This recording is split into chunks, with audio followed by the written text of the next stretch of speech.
Paper heart तो आप लोगों ने बहुत सारे देखे होंगे, तो चलिए आज देखते हैं कि हम नोटों का हार्ट कैसे बना सकते हैं, आई मीन हार्ट। सो इसको बनाना बहुत ज्यादा सिंपल है और इजी है।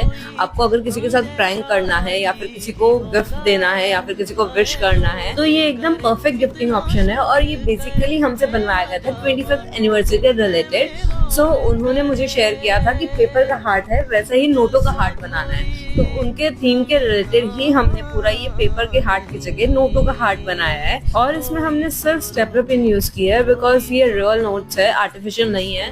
सो डोंट वरी, आप स्टेपलर पिन भी यूज करोगे ना तो इससे सारा काम हो जाएगा आसान। और फिर यू पिन से सारे नोट्स जो 100 रुपीज के हैं या फिर और भी कोई नोट अंदर अटैच किए वो सारे यू पिन से अटैच किए, तो आप वैसे ही कीजिएगा। एंड आई होप सो आप लोगों को सारा प्रोसेस समझ आया हो और आप ये जरूर ट्राई कीजिएगा। And follow us for more updates.